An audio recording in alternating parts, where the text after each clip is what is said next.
Laudetur Jesus Christus, loué soit Jésus-Christ, Amen. À la seconde près, il est pile 7h45 à Bukavu et Gouba dans la partie orientale du pays. Même heure en Mbuji-Mayi, voici le journal. L'actualité, c'est le bilan de la pluie qui s'est abattue samedi et dimanche sur la ville de Mbuji-Mayi. Toujours pas de bilan officiel. Les morts passent à 7 et d'importantes pertes matérielles. La société civile appelle à l'implication des autorités locales. Crise sécuritaire dans l'est de la République démocratique du Congo. Après deux ratés, le sommet du 15 décembre 2024 et les négociations directes gouvernement M23, l'Angola a annoncé lundi la fin de la mission lui confiée. Avant la fin de cette édition d'Info, le sport et ce rendez-vous des nos léopards de la République démocratique du Congo. Ils jouent à Nouakchott, capitale de la Mauritanie, contre leurs homologues Mourabitoun. Coup d'envoi de ce match des éliminatoires du mondial, 23h de Mbuji-Mayi. Merveille Kaimba Chilombo assure la prise des sons et la mise en onde de cette édition d'Info. Ali Kazadi Nicolas Sebono, j'en assure la présentation. Bonjour et bienvenue. Radio Télé Fraternité, c'est l'actualité à la vitesse du monde. Mesdames, messieurs, vous faites bien de nous écouter ce matin. Les enfants de François-Marie Loufoulabo, appelé Francis Trinistère, du diocèse de Mbuji-Mayi, se retrouvent ce mardi 25 mars à la paroisse Saint-Kizito de Lukelenge. La confirmation est du supérieur général, Père Augustin Fernand Mouloaï. À cette occasion, les novices émettront leurs premiers vœux et les jeunes professeurs vont faire leur profession solennelle. La messe débute à 9h30. Le Seigneur est grand car il a accompli ses promesses. C'est le thème de la neuvaine de prière organisée à la paroisse Saint-Fernand de Loamela. Ouverte le jeudi 20 mars, cette neuvaine est organisée dans le but de prier pour le pays, l'Église et les familles. La clôture interviendra le vendredi 28 mars par une célébration eucharistique que présidera l'abbé Grégoire Ilunga, curé de la paroisse précitée. La paroisse Saint-Marc de Tshilenge organise depuis le dimanche 23 mars un septaine de prière sous le haut patronage de son curé, l'abbé Sabin Mukendi. Ces journées de prière de carême ont pour thème général « Mettez-vous à l'œuvre, réconciliez-vous avec Dieu ». C'est le premier sous-thème développé par l'abbé Barthélemy Mpoyi. Lundi, hier donc, l'abbé Joseph Ngouyi a décortiqué le deuxième sous-thème, l'effort fait, l'effort. Il a développé 4 points essentiels, à savoir être sage et persévérant. Le travail assure l'indépendance. Ne pleure pas, tu as Dieu de Jacob. Et enfin, la pluie des bénédictions sur ta vie. Il a invité les chrétiens à travailler afin d'assurer une bonne vie et un bon service divin. Cette prière se poursuit ce mardi à partir de 14h, signale l'abbé Joseph Chioui, notre source. Et avant de clôturer la page diocésaine, sachez qu'il y aura célébration de la Journée internationale des droits de la femme ici à la radio-télévision Fraternité Buenamontu. L'événement aura lieu jeudi 27 mars 2025 dans la salle paroissiale Saint-Jean-Baptiste de Bonzola autour du thème « Rôle de la femme des médias dans la promotion de la paix et l'autonomisation des femmes et filles du Kasaï oriental ». 3 conférencières vont se succéder au cours de cette activité. Radio-télévision Fraternité, merci de nous écouter à l'instant. On marque une pause avant de prendre l'actualité provinciale. RTF, l'actualité, c'est nous. Je le disais dans les titres, les pluies de samedi et dimanche. On continue donc à dénombrer les morts à Mbuji-Mayi. La nuit du dimanche au lundi, autour de 22h, un mur d'une maison s'est écroulé sur 3 enfants d'une même famille en plein sommeil au quartier Kalundu dans la commune de Bipemba. 2 d'entre eux, une fillette de 5 ans et un garçon de 3 ans, ont trouvé la mort alors que le troisième, une dizaine révolue, s'en est tiré avec des graves blessures. Ce drame a profondément affecté la mère des victimes, veuve de son état, qui souffre des sérieux troubles émotionnels et physiques selon les confrères de Mbujimayi-Maville.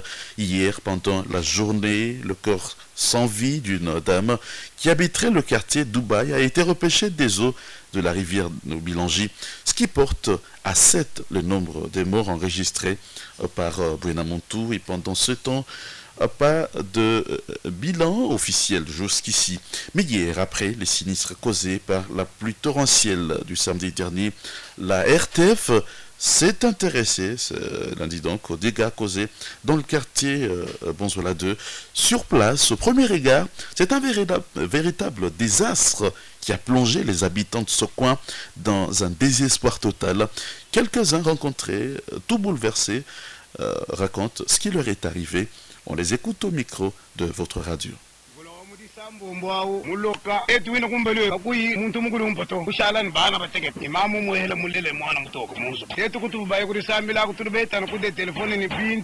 Pendant la pluie, il n'y avait aucun adulte à la maison à part les enfants. Dès là où nous étions à l'église, nous avons reçu un coup de téléphone nous annonçant que tout le bien de la maison ont été emportés. Regardez, il n'y a plus rien. Ces habits que je porte sont ceux que j'avais portés samedi.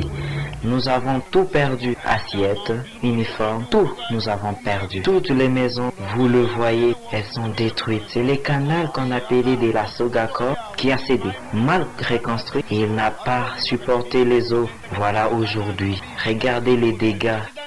On n'a plus rien. À mon âge, je passe la nuit à la belle étoile. Sous le froid, c'est pour précipiter ma mort? Je demande aux autorités de bien reconstruire ces canaux. Deuxièmement, qu'on nous aide avec des briques pour qu'on reconstruise nos maisons.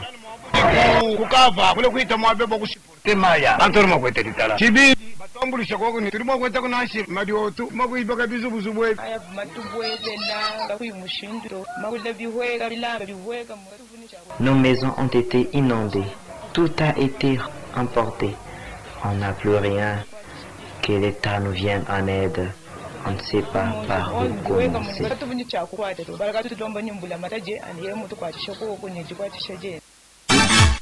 Les habitants du quartier Bonzola 2 et le chef de cellule rencontré a dit avoir dénombré environ 80 maisons détruites et plusieurs biens emportés par les eaux.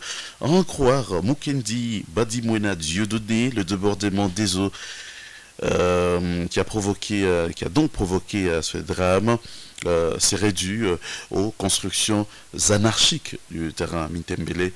On l'écoute.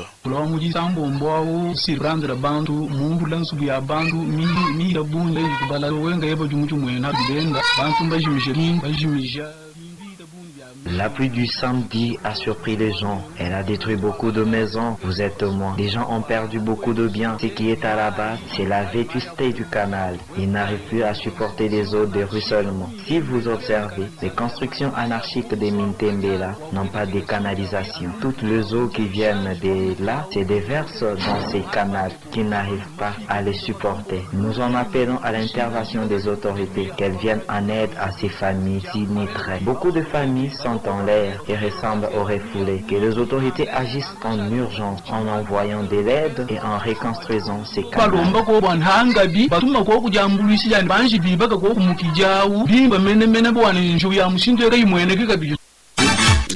Chef de cellule rencontré au quartier Kachala Bonzola 2 et cette pluie qui s'est abattue n'a pas également épargné en tout cas d'autres coins de la commune de Dibindi. C'est le cas par exemple du ravin du Kanyongolo qui continue à évoluer à une vitesse vertigineuse. Plusieurs têtes se sont créées ces derniers temps donc vers l'avenue du Tender Azurep, le Bilangi, et de l'autre côté il avance vers l'école Kalenda Moudichi et la paroisse Saint-Lambert des Nyongolo. D'autre part, les habitants du quartier Snell derrière la zone de santé de Lubilangi s'inquiètent du débordement des eaux de pluie. à cause de la petitesse, donc la dimension plus ou moins petite des caniveaux. L'un de ses habitants s'exprime au micro RTF de Jacques Junior Lumbala, néant Chiluba.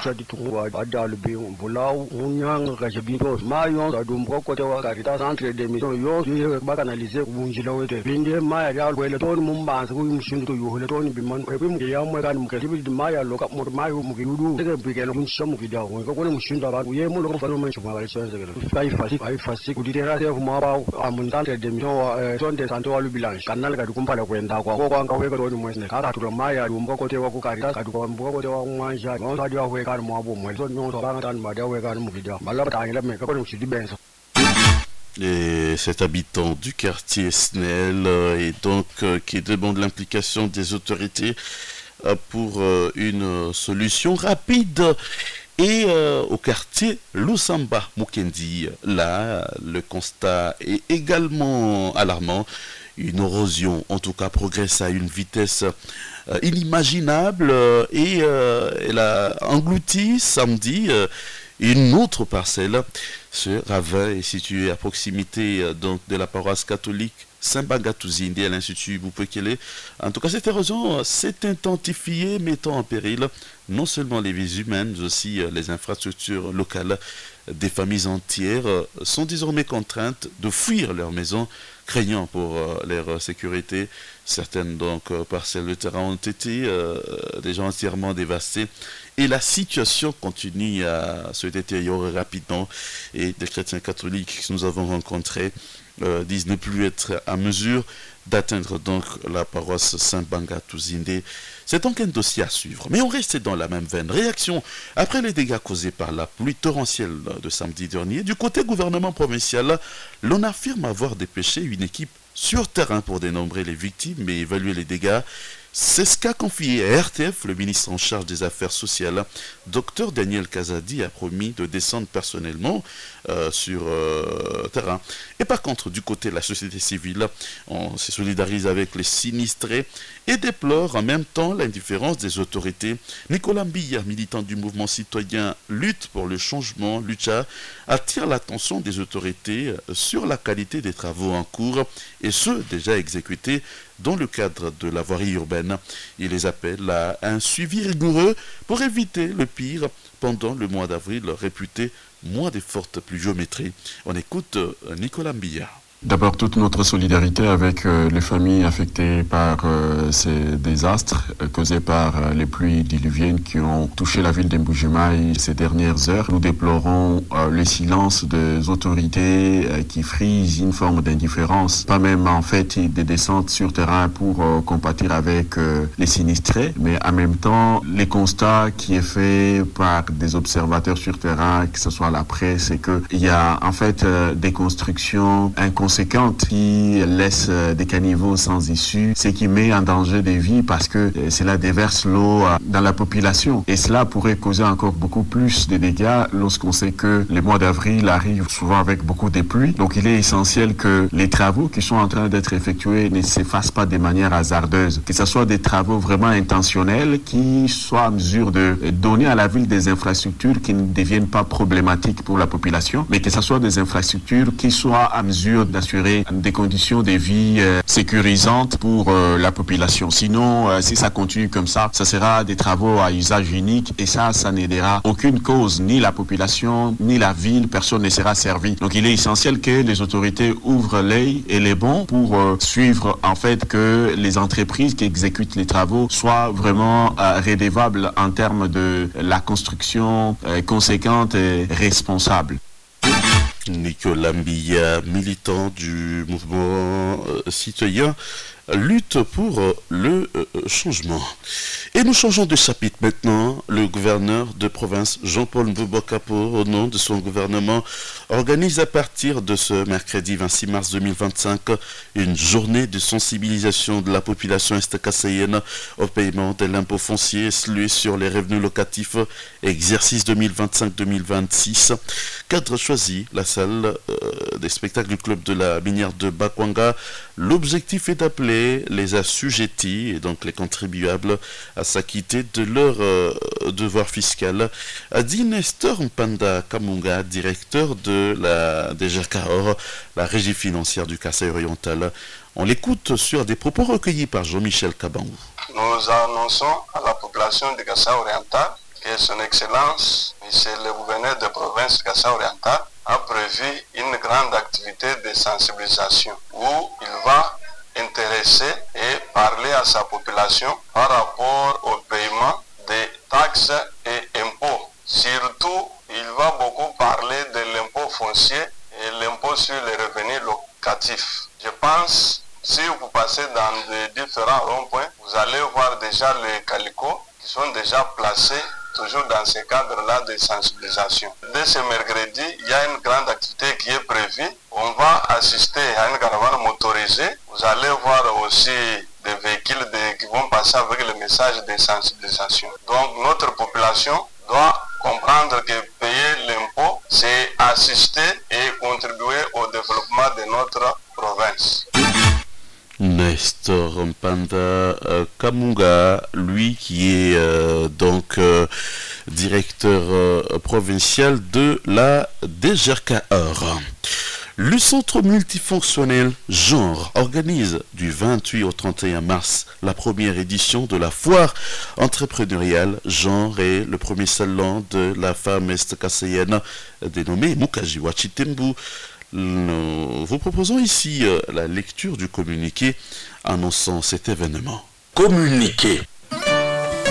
Le centre multifonctionnel Genre organise, sous le haut patronage de son Excellence, Monsieur le gouverneur du Kasaï oriental, Jean-Paul Mbouébouakabo, et la supervision de la ministre provinciale du Genre, son Excellence, Berthe Lumbala Moulumba, avec l'appui de la Banque africaine de développement BAD, à travers le projet Prise, la première foire de l'entrepreneuriat Genre du Kasaï oriental. Elle sera couplée au tout premier salon sur l'entrepreneuriat des femmes du Kasaï oriental dénommé Mukajiwa Chitembu. Cette foire inédite aura lieu sur l'esplanade du centre multifonctionnel Genre, au site PEMKAO, dans la commune de Bipemba. Au cours de celle-ci, plusieurs femmes ayant reçu des microcrédits pour développer les activités génératrices des revenus AGR vont exposer et vendre leurs produits, à savoir les produits des champs, de l'élevage, de la transformation des produits agropastoraux et chimiques, ainsi que du petit commerce. Cette manifestation va se tenir du 28 au 31 mars 2025. Honorables députés, Excellences membres du gouvernement provincial, responsables et agents des institutions étatiques et non étatiques, chefs et agents d'entreprises publiques et privées, responsables et agents des maisons de commerce, y compris ceux des maisons des ventes de diamants, de télécommunications, chefs d'agence et travailleurs des organisations locales et internationales, partenaires techniques et financiers, enseignants, militaires et policiers, médecins, fonctionnaires de l'État, femmes au foyer, bref, toutes les couches de la population venaient acheter et vendre à des prix dérisoires, patriotiques et accessibles à toutes les bourses les produits locaux, issus des activités génératrices des revenus AGR de l'entrepreneuriat des femmes fortes du Kasaï oriental. Par ce geste, vous encouragerez l'autonomisation et l'épanouissement de la femme est-kassaïenne.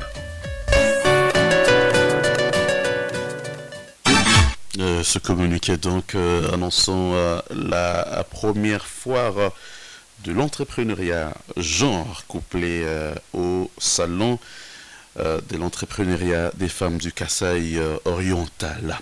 Et nous allons maintenant ouvrir le chapitre de l'actualité. Au plan national, les consultations initiées pour la formation du gouvernement d'union nationale sont ouvertes hier. Plusieurs personnalités politiques ont été reçues en ces débuts de consultation par Désiré Kachemire et Bérande Kolongele, conseiller spécial du chef de l'État en matière de sécurité. Vital Kamere, président de l'Assemblée nationale, après avoir été reçu par Bérande Kolongele, a appelé les membres des institutions et autres personnalités à éviter tout acte susceptible de nuire à la vision du président Félix Tshisekedi et de compromettre la cohésion nationale.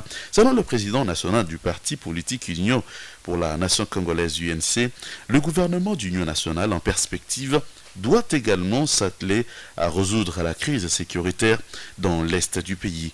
Sama Lukonde, de son côté, a appelé la classe politique à accepter la main tendue du chef de l'État pour une gouvernance inclusive. Et pour sa part, Mbosonko Diampwanga a plaidé pour des ministres compétents et patriotes. Et Bahati Lukobo, de son côté, a déclaré que c'est le moment de faire taire les querelles pour sauver le pays. Je le disais dans le titre, l'Angola a officiellement annoncé lundi la fin de la mission de médiation lui confiée par l'Union africaine sur la crise entre la RDC et le Rwanda dans l'insécurité dans la partie Est. La présidence angolaise explique avoir tout fait pour résoudre les différends entre les deux États voisins à la base de l'instabilité dans l'Est de la RDC, mais sans succès. Le président de l'Angola, João Lourenço, désormais président en exercice de l'Union africaine, dit vouloir se concentrer sur son mandat à la tête de l'organisation continentale. Il laisse ainsi la place à d'autres initiatives qui peuvent contribuer à la résolution des différents conflits qui perdurent dans le continent afin de faire taire les armes et d'arriver à une paix définitive. Une mesure qui tombe après deux ratés. D'abord le sommet du 15 décembre 2024 et les négociations directes au gouvernement AFCM 23 le 18 mars 2025. La province de la Chopo, au nord-est du pays, reste sous la protection des FRDC. C'est ce qu'a assuré le député national Fontaine Mangala, élu de cette circonscription. Une précision qui fait suite à la psychose qui s'est installée au sein de la population de Kisangani après l'attaque de Walikale et des menaces sporadiques.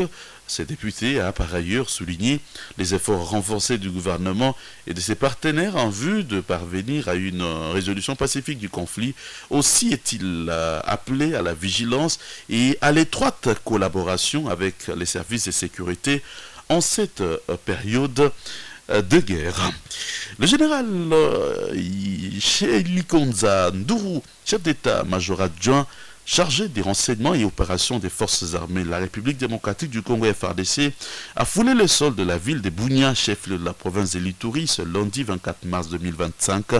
Face à la presse, après son arrivée dans cette province, sous état de siège, le général Chelikonza Nduru a révélé que sa mission a pour objectif d'inspecter et commander les troupes militaires engagées dans la traque des forces négatives.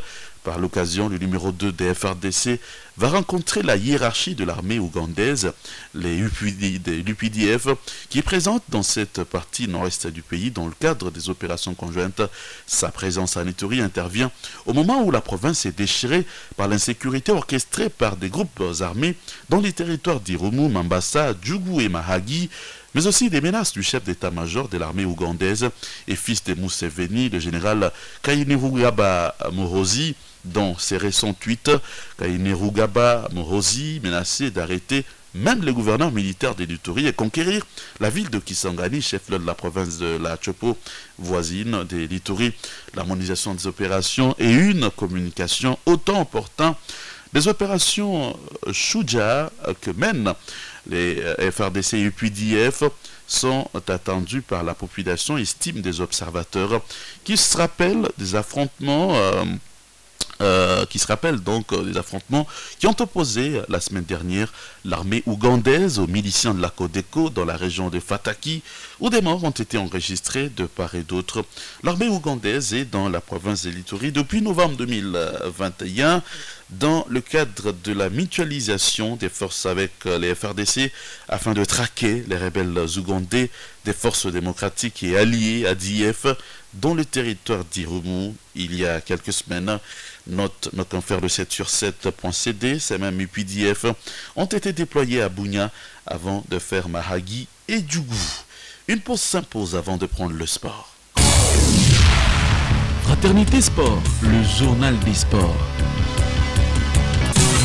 Le sport football, la 6e journée des éliminatoires de la Coupe du Monde 2026. Elle est au menu ce mardi. Et les Léopards de la République démocratique du Congo jouent en déplacement à Nouakchott contre leurs homologues Morabitoun de la Mauritanie. Dans ce match, donc, comptant pour le groupe B, eh bien, Les léopards de l'Air des Congo vont se produire à partir de 23h de Mbuji-Mayi. En raison du ramadan qu'observent les musulmans, impossible de jouer avant 22h. C'est ainsi que ce match pourra donc se disputer un peu tard, autour de 23h de Mbuji-Mayi. À vous de prendre toutes les dispositions pour ne pas rater ce match de nos léopards. Les léopards qui sont deuxièmes dans ce groupe doivent donc tout donner pour rester dans la course à la qualification face à des Mauritaniens qui ne sont qu'avant-derniers au classement dans la poule B. Bonne chance donc aux fauves de la RD Congo. Et ici à Mbuji-Mayi, l'on va connaître aujourd'hui la composition du nouveau comité exécutif de l'entente urbaine de basketball de Mbuji-Mayi. Ça sera à l'issue de l'assemblée élective prévue autour de 14h. Cette assemblée sera supervisée par un délégué de la Fédération de basketball du Congo, la FEBACO, le délégué qui est arrivé hier à Mbuji-Mayi. Et voilà qui vient complètement mettre un terme à cette édition d'info, édition matinale en ce mardi 25e jour du mois de mars de l'an 2025. Pour vous qui nous avez pris en cours, retenez pour l'essentiel. La pluie du samedi et ses dégâts à Mbuji-Mayi. Toujours pas de bilan officiel. Les morts passent à 7 et d'importantes pertes matérielles. La société civile appelle à l'implication des autorités locales. Crise sécuritaire dans la partie est du pays. Après 2 ratés, le sommet du 15 décembre 2024 et les négociations directes, gouvernement M23, l'Angola a annoncé lundi la fin de la mission lui confiée. Vous avez suivi le sport et ce rendez-vous des léopards de la RD Congo. Ils jouent autour de 23h de Mbuji-Mayi, en Mauritanie, plus précisément à Nouakchott, contre leurs homologues Mourabitoun. Merveille Kayemba, merci de nous avoir aidés. Côté commande Pépite Radio, Ali Kazadi, Nicolas, c'est bon nom. Je vous dis merci de nous avoir suivis. L'actualité reste en continu sur notre chaîne YouTube, Radio Télé Fraternité Buenamontu. Prochain rendez-vous avec l'actualité en français sur nos antennes, c'est tout à l'heure à 13h15. Excellente journée à toutes et à tous.